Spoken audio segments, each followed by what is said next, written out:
With many other words, he warned them, and he pleaded with them, "Save yourselves from this corrupt generation." Those who accepted his message were baptized, and about 3,000 were added to their number that day. Sa Tagalog naman po, mga kapatid, masasabi ko sa inyo ng tiyakan na ang patriarkang si David ay namatay at inilibing. Naririto ang kanyang libingan hanggang ngayon. Siya'y propeta at nalalaman niya ang pangako sa kanya ng Diyos na magiging haring tulad niya ang isa sa kanyang mga inapo. Ang muling pagkabuhay ng Mesiyas, ang nakita't hinulaan ni David ng kanyang sabihin, hindi siya pinabayaan sa daigdig ng mga patay at hindi itinulot na mabulok ang kanyang katawan. Itong si Jesus ay muling binuhay ng Diyos at saksi kaming lahat sa bagay na ito. Nang itaas siya sa kanan ng Diyos, tinanggap niya ang kanyang Ama, tinanggap niya sa kanyang Ama ang ipinangakong Espiritu Santo at ito'y kanyang ipinagkaloob sa amin. Tulad ng inyong nakikita at naririnig ngayon. Hindi umakyat sa langit si David, ngunit siya ang nagsabi, "Sinabi ng Panginoon sa aking Panginoon, maupo ka sa aking kanan, hanggang sa lubusan kong mapasuko sa iyo ang mga kaaway mo." Kaya't dapat malaman ng buong Israel na itong si Jesus na ipinako ninyo sa krus, siya ang ginawa ng Diyos na Panginoon at Kristo. Nabagabag ang kanilang kalooban nang marinig ito at tinanong nila si Pedro at mga apostol, "Mga kapatid, ano ang gagawin namin?" Sumagot si Pedro, "Pagsisihan ninyo talikdan ng inyong mga kasalanan at magpabautismo kayo sa pangalan ni Hesukristo upang kayo'y patawarin at ipagkakaloob sa inyo ang Espiritu Santo. Sapagkat ang pangako'y para sa inyo at sa inyong mga anak at sa lahat ng nasa malayo, sa bawat tatawagin ng Panginoong Diyos." Marami pa siyang inilahad upang patunayan ang kanyang sinabi at nanawagan siya sa kanila, "Lumayo kayo sa masamang lahing ito upang kayo'y maligtas." Kaya't ang mga naniwala sa kanyang sinabi ay nagpabautismo at nadagdag sa kanila ang may 3,000 tao ng araw na iyon. Mga kapatid, ang buhay, makapangyarihang salita ni Kristo muling nabuhay. To God be the glory!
Once again, give your best clap to God.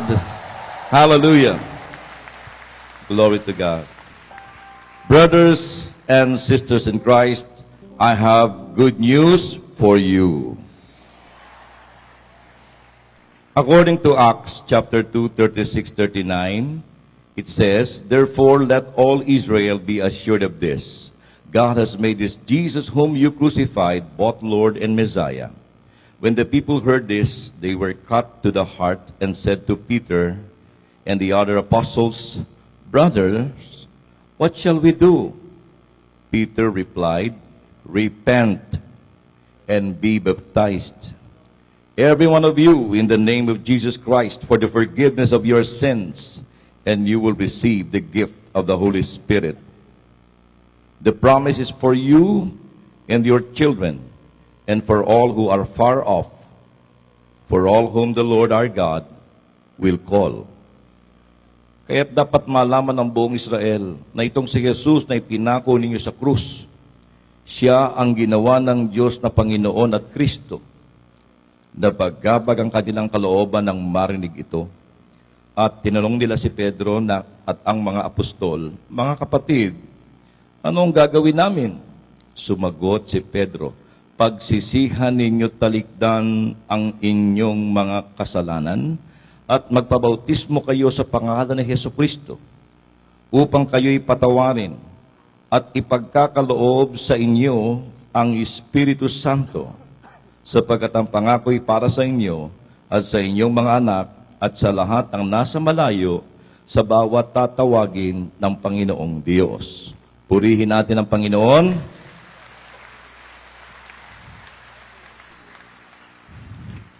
Hindi ko alam kung napakinggan nyo na po itong kwentong ito. Pero just in case na inyong napakinggan, prayer ko nawa, nakalimutan nyo na.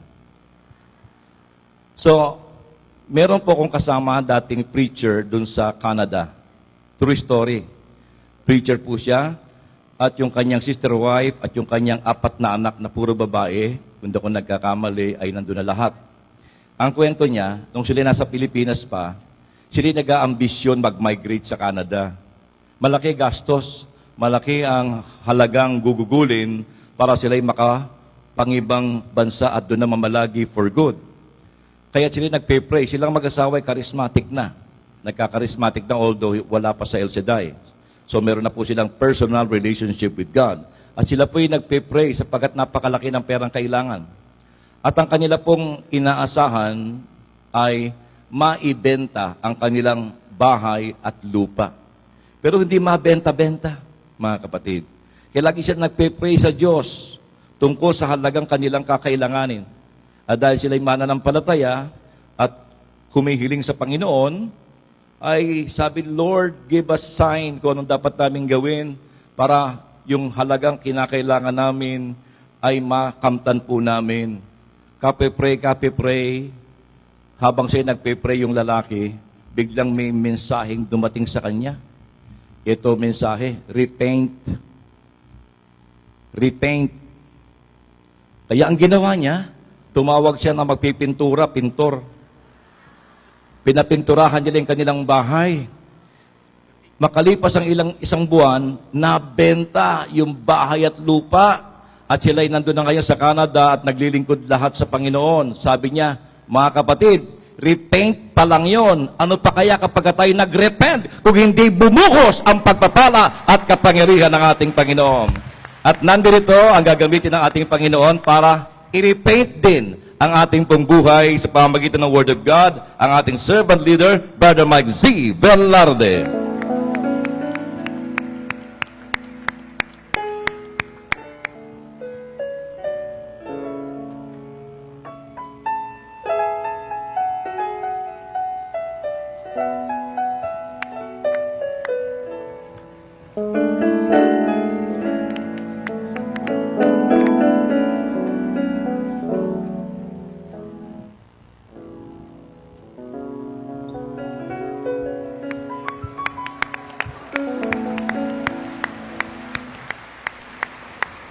Find your partner.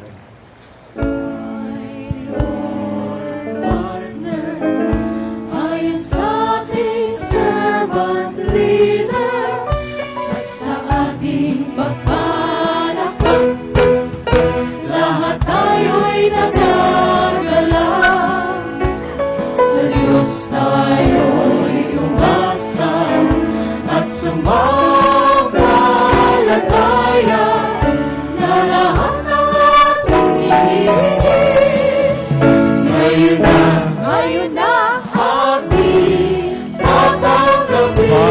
your partner. Find your partner.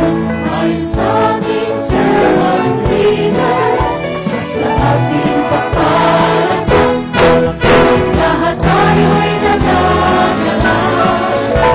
Sa Diyos tayo'y iwasan at sumagalagayan na lahat ngayon na ating Find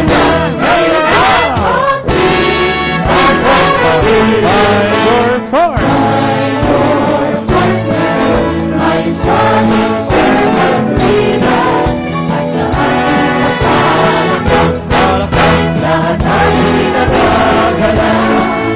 Sa Diyos tayo'y umasan at sumagalagayan na lahat ngayon na ating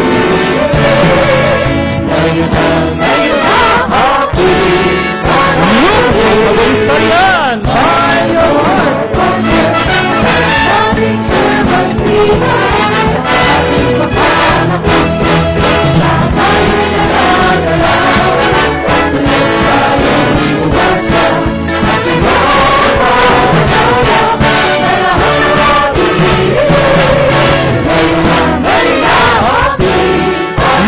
Mabilis pa yan. Find your partner. sa ating servant leader at sa ating pagpalakpak, lahat tayo'y nagagalaw. Sa Diyos tayo'y umasa at sumagalagayan na lahat ngayon na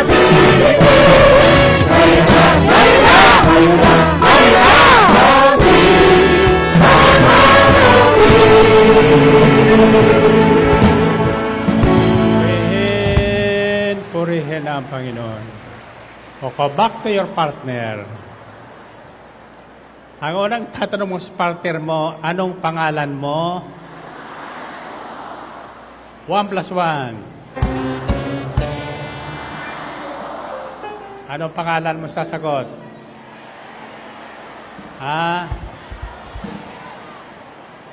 Babae, Maria Magdalena. Paglalaki, Mariano. 1 plus 1. 3 plus 3.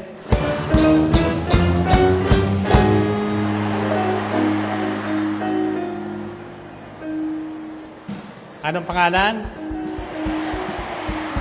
Okay. Anong ginawa ni Maria Magdalena? Ito ang huling sasabihin nyo. Ihatid mo ang mabuting balita ng buhay.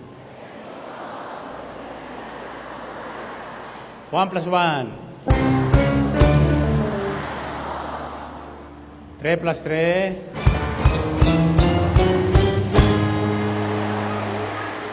7 plus 7.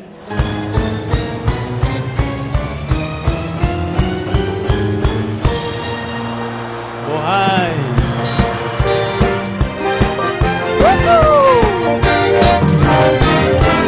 buhay, kaya ang yumamang buhay, mahalaga sa Diyos ang iyong buhay. Inulit natin buhay, kaya ang yumamang buhay, mahalaga sa Diyos ang iyong buhay.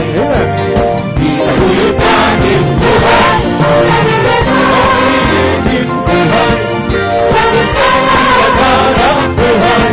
sa liwanag,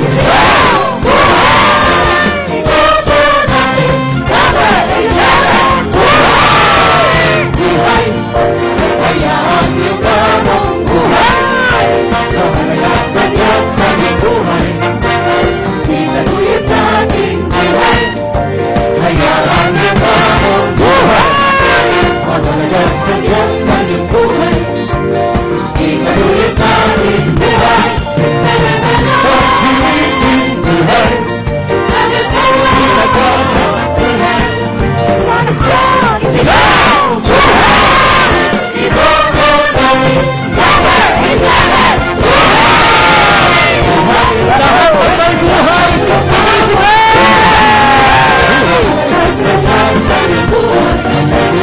Buhay!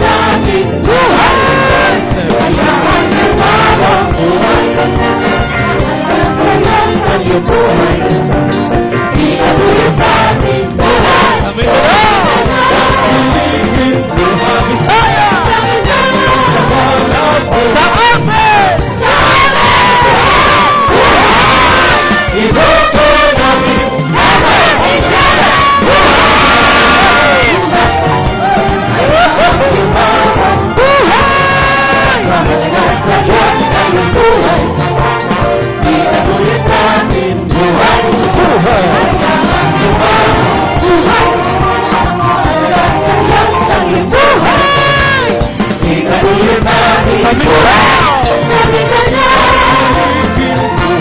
Sa Visayas! sa Visayas, Sa Amen! sa Mindanao, buhay! Ibuko natin bawat isa, And purihin ang Panginoon. May naakay na ba kayo bubuto sa buhay? Okay, taas ang inyong mga panyulito, prayer request, handbags, lahat ng inyong daladalahan na ibig niyong pagpalain ng Panginoon. At tayo sama-samang manalangin. Sabihin niyo, Panginoong Hesus, sa inyong muling pagkabuhay, kami ay nagkaroon ng malaking pag-asang muli ring bubuhayin ng Diyos ayon sa Kanyang kapangyarihang ginawa sa inyong muling pagkabuhay. Buhay mahalaga. Buhay mahal ng Diyos Ama. Buhay ko, buhay mo, buhay ni Kristo. Amen. Buhay ko, buhay mo.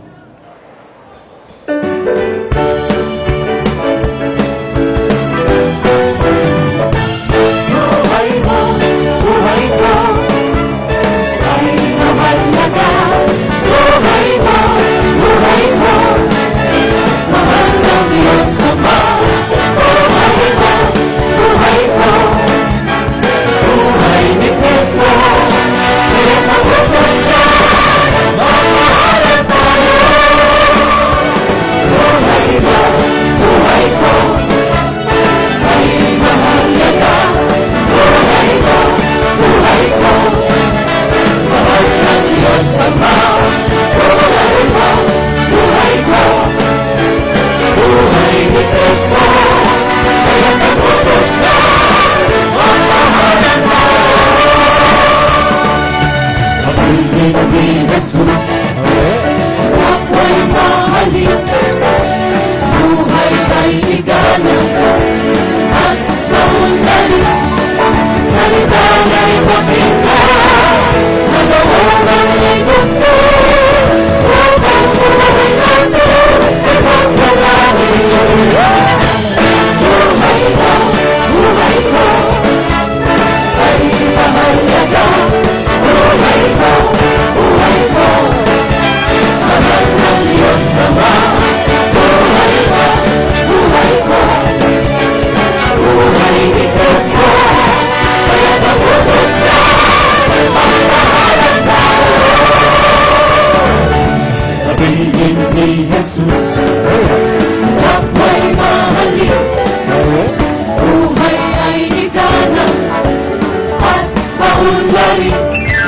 Salita niya'y pakinggan, kalooban niya'y tugtugin. Upang buhay natin ay pagpalain. Buhay mo, buhay ko, ay mahalaga. Buhay mo, buhay ko, mahal ng Diyos Ama. Buhay mo, buhay ko, buhay ni Kristo. Kaya nabutos na, magmahalan tayo. Pag-ibig ni Jesus, ang kapwa'y mahalin. Buhay ay igalang at maunlari. Salita niya'y pakinggan, kalooban niya'y tugtugin. Upang buhay natin ay pagpalain. Buhay mo, buhay ko, ay mahalaga. Buhay mo, buhay ko, mahal ng Diyos Ama. Buhay mo, buhay ko, buhay ni Kristo. Kaya nabutos ka, magmahalan tayo. Buhay mo, buhay ko, Lahat ng mahalaga ang buhay sumisigaw! buhay mo,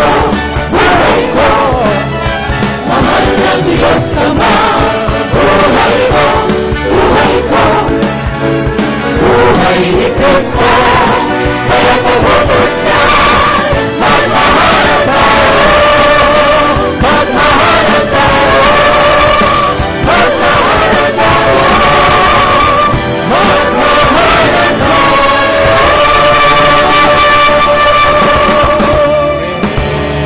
Purihin ang Panginoon. Nakita niyo yung maliit na bata dyan sa tarpaulin natin? Yung kalong-kalong ko? Iyon ang apo ko sa tuhod. Nagbakasyon sa Baguio ng isang linggo. Pinakita sa akin sa Facebook, tumatalon doon sa Burnham Park. Ang sinisigaw niya, 87 buhay, 87 buhay, 87 buhay. Iyan din ang sisigaw nyo ng 3 ulit sa bilang kong 3. Handa na ba kayo? Anong isisigaw nyo?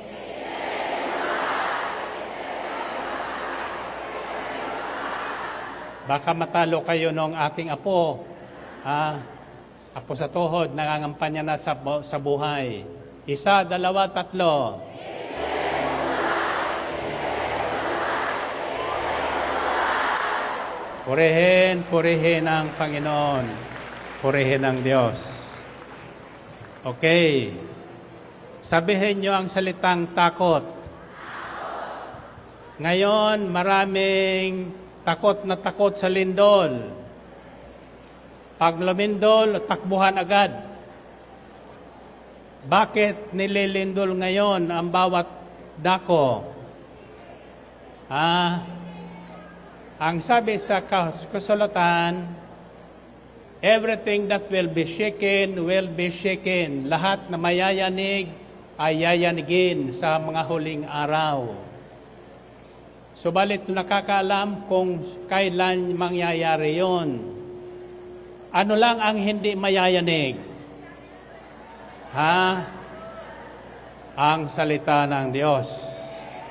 Ang salita ng Diyos na muling nabuhay at nabubuhay magpakailan paman. Amen? Okay, para tayo ay magkaroon ng kapangyarihan ng muling pagkabuhay ni Jesus, for us to possess the resurrection power of the Lord Jesus Christ, may 3 salita lang kung patatandaan sa inyo.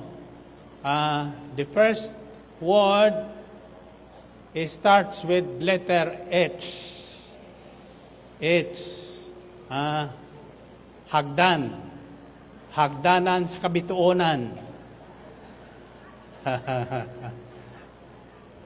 The next word starts with letter B. B. Bukol. Bukol. The third letter starts with letter R. R. Rosary. Sino makakahula yung 3 word na yon? What does the first word represent?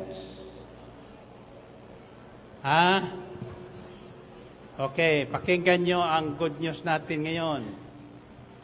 According to Acts chapter 2 verses 36 to 39, it says, "Therefore let all Israel be assured of this. God has made this Jesus, whom you crucified, both Lord and Messiah." When the people heard this, they were cut to the heart and said to Peter and the other apostles, "Brothers, what shall we do then?"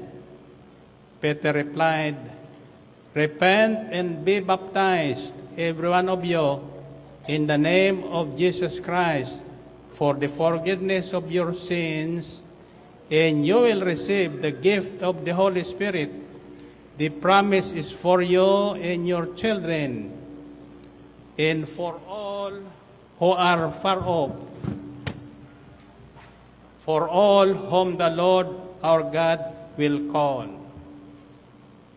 Sabi ka natin, kaya't dapat malaman ng buong Israel na itong si Jesus na ipinako ninyo sa cross, siyang ginawa ng Diyos na Panginoon at Kristo. Nabagbag ang kanilang kalooban nang marinig ito at tinanong nila si Pedro at ang mga apostol, "Mga kapatid, ano ang gagawin namin ngayon?" Sumagot si Pedro, "Pagsisihan ninyo talikdan ang inyong mga kasalanan at magpabautismo kayo sa pangalan ni Hesukristo upang kayo'y patawarin at ipagkaloob sa inyo ang Espiritu Santo sapagkat ang pangako'y para sa inyo at sa inyong mga anak at sa lahat na nasa malayo sa bawat tatawagin ng Panginoong Diyos." Narinig niyon? Now, this message is how to possess and experience the resurrection power of the Lord Jesus Christ. Ang muling pagkabuhay ni Kristo ay nangangahulugan ng isang kapangyarihan sa mga taong natatakot mamatay, sa mga taong natatakot iwanan ng asawa, sa mga taong natatakot mawala ng hanap buhay, sa mga taong kandidato subalit natatakot matalo. Kayo, natatakot ba? Sino ang natatakot? Sino ang ibig bigyan ng kapangyarihan laban sa takot? O, di ba takot kayo? Nahuhuli kayo eh. Nahuhuli kayo, no? Now, marami ang nangyayari ngayon na kinatatakutan. Lindol dito, lundol doon, bomba doon. Kaya nagpatida tayo dito, naghihigpit sa pagpasok sa mga pintuan. Nakita ko ang pintuan doon sa harap, sarado lahat, kaya walang tao doon sa hulihan. Bakit? Bakit tayo matatakot? Kung tayo naniniwalang muling nabuhay si Jesus. Bakit? Sapagkat nahawa tayo sa mga balibalitang ating naririnig. Ano ba ang pinaghahandaan sa Metro Manila? Lindol. Dibigwan daw. Bakit yun ang pinaghahandaan nila? Pagkatapos, nang dumating, natatakot sila. Bakit pinaghahandaan yung kinatatakutan? Ang paghandaan natin, yung laban at nagbibigay sa atin ng lakas, laban sa lahat ng katatakutan. Amen ba? At paano natin matatanggap? How can we receive and possess the resurrection power of the Lord Jesus Christ? 3 salita lang ang iwan ko sa inyo. And before I forget, I'd like to invite everybody, including those listening only on television and on radio, to come to this place, Amber City, on May 4, Saturday. That is 1 week before the election. Isama nyo na ang inyong mga naakay, kung mayroon kayong naakay. Sapagkat may ibibiling ko sa inyo kung ano inyong gagawin para hindi kayo maunahan ng magnanakaw. Para hindi manakaw yung ating boto sa buhay. Para hindi ipagbili ng ilan sa atin ang ating karapatan.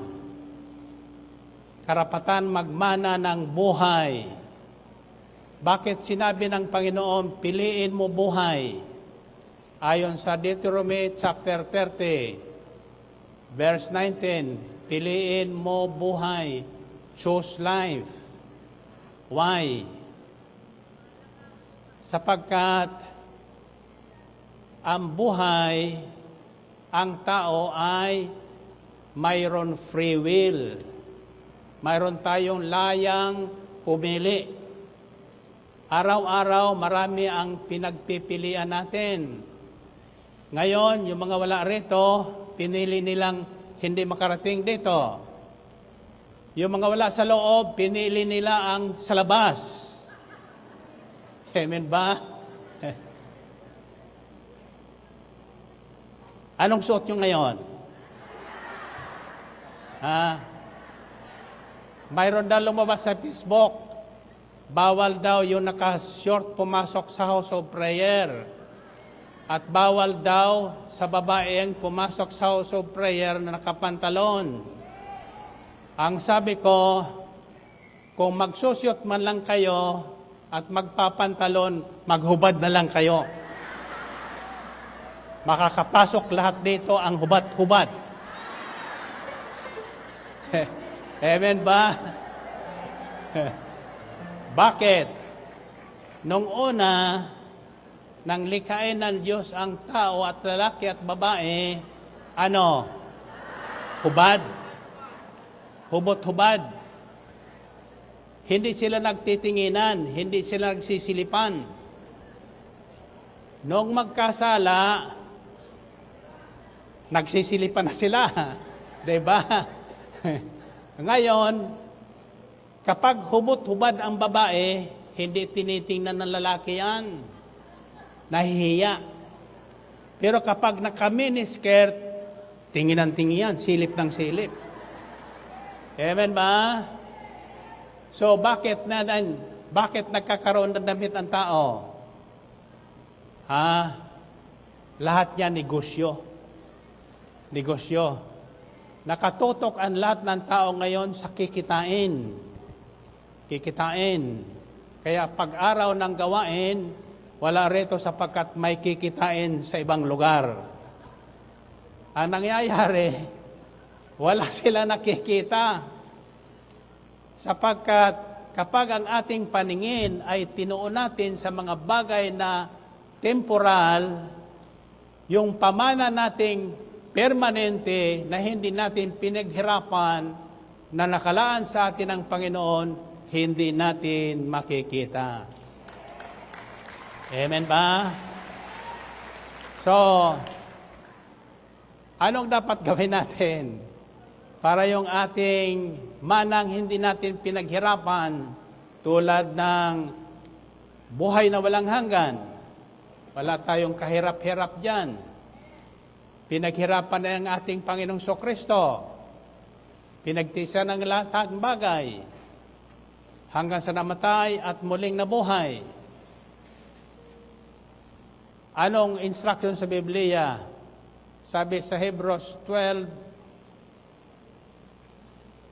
verse 2 and 3, kung di ko kakamali, let us fix our eyes on Jesus, the author and finisher of our faith, who for the joy set before Him endured the cross.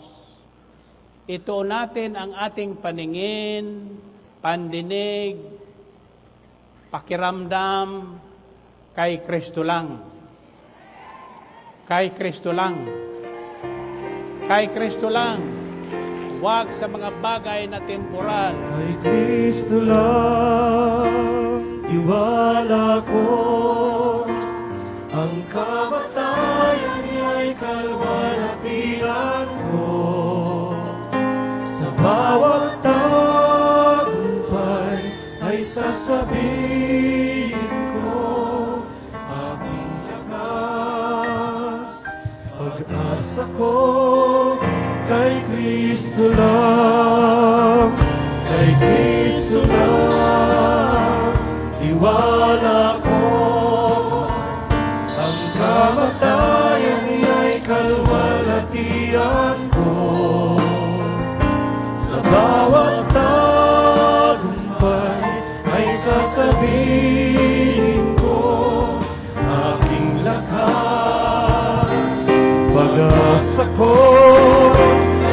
Minsan pa, kay Kristo lang, kay Kristo lang, tiwala ko, ang kamatayan niya'y kalwalhatian ko. Sa bawat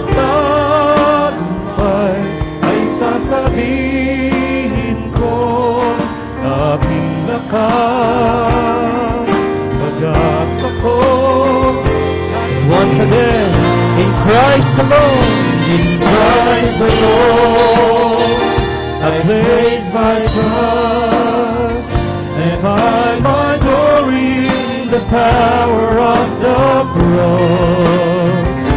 In every victory, let it be said on me, my source of strength, my source of hope, in Christ alone, Christ alone, in Christ I place my trust, and find my glory in the power of the cross. In every victory, let it be said of me, my source of strength, my source of hope is Christ alone. My source of strength, my source of hope is Christ alone. My source of strength, my source of hope is Christ alone. Purihin ang Panginoon. Okay, tasan yung kamay. Ulitin natin ang ating pagnilayan ngayon. Acts chapter 2 verses 36 to 39. Therefore, let all Israel be assured of this. God has made this Jesus, whom you crucified, both Lord and Messiah. When the people heard this, they were cut to the heart and said to Peter and the other apostles, Brothers, what shall we do? Peter replied, Repent and be baptized, every one of you, in the name of Jesus Christ, for the forgiveness of your sins, and you will receive the gift of the Holy Spirit. The promise is for you and your children, and for all who are far off, whom the Lord our God will call. Purihin natin, Panginoon. Purihin na Diyos. Okay. Para maiwasan natin at mapagtagumpayan ang lahat na pinagmumulan ng takot at taglay natin ang kapangyarihan ng muling pagkabuhay ni Jesus, the first word is hearing. Hearing. Pakikinig. Kapag ang pinakinggan nyo ang balita ng paligid, ang balita ng mundo, siguradong matatakot kayo. Paghaharian kayo ng takot, paghaharian kayo ng pangamba, paghaharian kayo ng pag-aalinlangan. Subalit kapag ang pinakinggan nyo palagi ang mabuting balita ng muling pagkabuhay ni Jesus, nahatid ng unang babae na nagpakita si Kristo, sino yon? Si Maria Magdalena. The first evangelist of the good news about the resurrected Christ is a woman, Mary Magdalene. Taas ang mga kamay ng mga babae. So mas marami kayo kaysa lalaki. Kaya ako'y naniniwalang mas maraming buto ang buhay ngayon. Pagdating sa mabuting balita, maasahan ang mga babae na tinawag ng Panginoon. Hindi basta babae, kundi yung mga babaeng tinawag ng Panginoon. Amen ba? So, ang utos ng Panginoon kay Maria Magdalena, humayo ka, puntahan mo aking mga kapatid. Tell my brothers, the apostles, I have risen. Ako'y muling nabuhay. Tumakbo naman si Maria Magdalena at ibinalita doon sa mga natatakot na mga alagad. Nakatago doon sa mga kwarto, ayaw lumabas, ayaw humalo sa mga taong karamihan tulad natin. Nasa kwarto na lang, kaya hindi na makalakad. Ayan. Sa Sabado, pumarayin kaya. ako'y nakatitiyak, magkakaroon ka ng kapangyarihang mabuhay. Amen ba? Purihin natin ang Panginoon. Purihin ang Diyos. So, hearing the good news. Ang paglaanan nating pakinggan ay ang mabuting balita ng kaligtasan, ang mabuting balita ng buhay, ang mabuting balita ng muling pagkabuhay ng ating Panginoong Kristo. Amen ba? At iyan ay masusumpungan nyo, mapapakinggan nyo sa himpilan ng... Pag kayo nagpapalipat-lipat ng istasyon, sigurado maghahalo-halo ang inyong isipan. Kasi kung anong naririnig ng tao, madalas, iyon ang kanyang paniniwalaan. Kung anong paniwalaan mo, siyang maghahari sa buhay mo. Amen ba? Kaya mahalaga po yung pakikinig. Kapag naririto na tayo sa healing message, kailangan walang lakad-lakad, walang usap-usapan, nakatuon sa salita ng Diyos na ating inasahan ihahayag sa atin. At kapag iyon ang ginawa natin, lahat ng inyong takot, karamdaman ay mawawala. Amen ba? Sapagkat habang tayo ay nakikinig ng mabuting balita, sumasa atin ang kapangyarihan ng Diyos. We become empowered people. Empowered.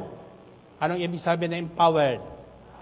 Pinagkalooban ng kapangyarihang mabuhay ng payapa, mabuhay ng sagana, mabuhay ng ganap at kasiyasiya. Amen ba? Purihin natin Panginoon. Purihin ang Diyos. The second word starts with letter B. Brother Mike. Meaning Brother Mike. The letter B stands for believing. Believing. Pag mabuting balita, paniwalaan nyo. Pag masamang balita, huwag niyong paniwalaan. Sapagkat ang ibubunga ng masamang balita sa nakikinig ay masama rin. So, paniwalaan natin yung mabuting balita. At walang ibang mabuting balita kundi ang salita ng Diyos. Amen ba? Now, how do you know that you have heard the message, the good news? How? How do you know that you have believed? You have heard and believed the good news. Paano? The third word comes into play, and this is the most important. Without this, baliwala ang iyong pakikinig, baliwala ang inyong paniniwala. The third word starts with letter R. Ano? Repent. Repentance. Pagsisisi. Habang tayo ay nakikinig ng salita ng Diyos, nasasalamin natin ang ating buhay. The Word of God is like a mirror. Sabi sa James chapter 2, yung nakikinig ng salita ng Diyos, subalit hindi naman sinasagawa, ay parang isang taong humarap sa salamin. Pagkatapos, makita yung kanyang itsura, gwapo, maganda, pag hindi maganda, magli-lipstick. Magme-make-up. Anong tawag sa make-up? Kaya make-up kasi kulang. May diferensya. Pero yung mga taong hindi nagme-make-up, walang nakikitang diferensya. Amen ba? Now, habang tayo ay makikinig, siguradong tatamaan ka. Huwag ka sa aking magagalit. Huwag kang magagalit doon sa nagpapahayag ng salita ng Diyos. Sasabihin mo, pinatatamaan naman ako nito. Lalo nyo nakaupo na. Hindi pa pinaupo. Hallelujah. Kung nakikinig kayo, hindi ba ako sinabing maupo na? Amen ba? Pero bakit nakaupo na sila? Sapagkat ayaw nilang marinig yung binabalita ko. Amen ba? Sino nakikinig ngayon? Tumalo ng 3. Ayaw nakikinig. Repentance. Pag narinig mo ang salita ng Diyos, masasalamin mo ang iyong kalagayan. Ano ang pinagbubuhatan ng problema mo? Bakit magulo ang sambahayan nyo? Sino ba ang maingay? Ikaw ba o yung misis mo? Yung mister mo? Sino bang nagkukulang? Sabi sa Biblia, nakikita mo yung puwing ng iyong katabi, pero hindi mo nakikita yung sarili mong puwing. Diba? Nagkatahilan. Amen ba? So when you hear the word of God, don't point to somebody else. Huwag mong ituturo o sisikuhin yung katabi mo. Ikaw yun. Ikaw yun. Ikaw yun. Ikaw kasi wala panyo. Wala kang pambuhay. Amen ba? So when the Israelites heard what Peter said, they were cut to the heart. Ibig sabihin, nabagbag ang kanilang kalooban. Naramdaman nila at nakilala nila yung kanilang karumihan, yung kanilang kasalanang ginawa labang kay Kristo Jesus, na walang kasalanan, ipinapako nila sa cross. Ayaw ni Pilatong ipako si Kristo sa cross. Anong sinigaw nung taong bayan? Lakasan nyo. Ulitin nyo. Mga Israelita kayo. Totoo yon. Tayo ang tinatawag na bagong Israelita. Lahat na tinawag ng Panginoon at nabinyagan, nagsisi at tumalikod sa kanilang mga kasalanan. Repentance means recognizing your sins, admitting you have sinned, and turning away from them. Tumatalikod. Tumatalikod. Tumalikod kayo sa akin.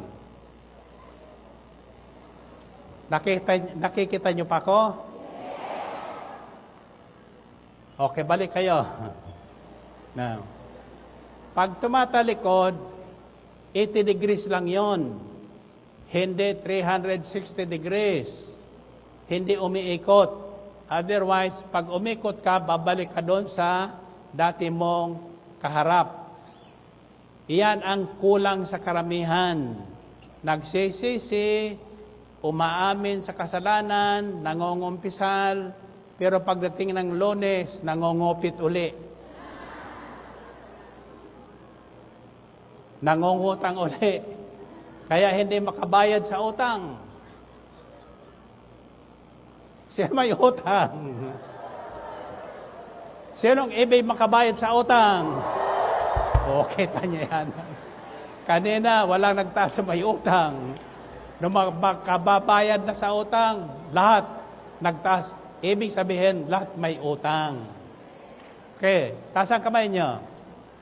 Maihayag ko sa inyo, lahat na nakikinig ngayon ng mabuting balitang ito, nanalig at nanampalataya at tatalikod sa kanilang pagkakamali o kasalanang nagawa, mulang pagkabata hanggang sa sandaling ito, makakababayad ng utang. Amen ba? At hindi na muling mangungutang. Sila na ang magpapahiram. We will no longer be the tail, but we will become the head. Tayo ang namumuno. hindi tayo ang kulilat. Amen ba? So, sinong ibig humaba ang buhay? Siyempre naman. Anong gagawin nyo? Pipiliin nyo buhay. Okay. Tatandaan nyo ito, hindi ko man kayo makita kung sinong isinulat nyo, o sinong sinid nyo, makikita kayo ng Panginoon. Hindi ko man makita kung ilan ang isinama nyo para bumuto sa buhay, makikita kayo ng Panginoon. Amen ba? Tatandaan nyo ito, kung ilan ang nadala nyo, naakay nyo, iyan ang answered prayers nyo. Amen ba? So the more you are able to bring to Christ, the more blessings you will have. Amen ba? Okay. So, it means hearing. Iiwasan nyo yung makinig sa masamang balita. Lalo na yan sa inyong mga cellphone. Pag masama, itabi. Iwasan nyo mga ginagawa sa dilim. Sapagkat hindi tayo makatatago. Madiliman sa paningin natin, maliwanag sa paningin ng ating Panginoon. Amen ba? We cannot hide anything from God. Everything lays bare before Him. Kitang-kita niya tayo sa diliman o sa liwanag. Then, believe only the good news. Yung mabuting balita ang inyong paniwalaan. And there is no other good news but the Word of God. The promise of God. Amen ba? Then, repent. Pagsisihan natin, yung sama ng loob, itabi na. Yung may kaaway, magbati na. Magsabunutan na kayo. Pagkatapos sa uli mo yung buhok. Amen ba? Then, live a new life. And you will receive the power that comes from God. Ano yon? Taas ang kamay nyo. The Holy Spirit. Iyan ang ating kapangyarihan, ang Espiritu Santo. Ang sino mang wala sa kanyang Espiritu ni Kristo ay hindi kaisa ni Kristo. So, once you receive the Holy Spirit in baptism, in confirmation, you will possess power. Yan ang ating kapangyarihan. Kapangyarihang mapagtagumpayan ang kadiliman, kapangyarihang mapagtagumpayan maging ang kamatayan, kapangyarihang mapagtagumpayan ang mga karamdaman, para tayo mabuhay ng mahaba sa balat ng lupa at mag-ani ng buhay na walang hanggan. Amen ba? Purihin natin ang Panginoon. H-B-R. Ano yung H?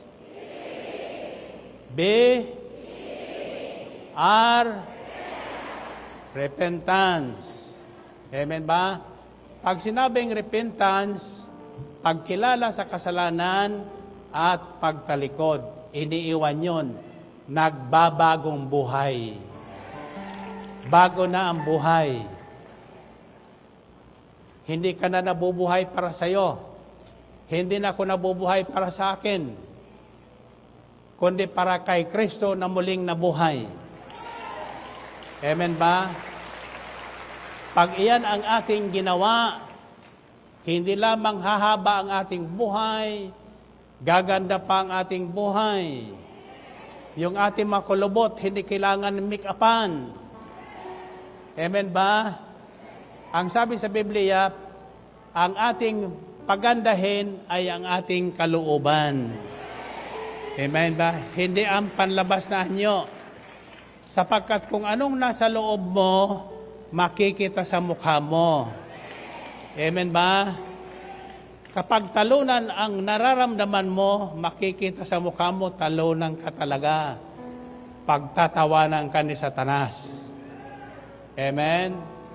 Kaya sa El Shaddai, wala kang makikitang nakasimangot. Wala kang nakikitang nagsasalubong ang mata. Tingnan mo ang katabi mo. Ano nakikita mo? Nakangiti o nakangiwi? Okay. Purihin natin, Panginoon. Purihin ang Diyos. Ngayon, mayroon pa akong ituturo sa inyo upang magpalakas ng loob nyo. Sino ang ibig lumakas ang loob? Ito ang sekreto sa buhay na ganap at kasiyasya. Lakas ng loob. Paano natin palalakasin ang ating loob? Paano? Sa Sabado. Palakas Sabado. Nais mo magpanalangin, simulan at tapusin ang gawa.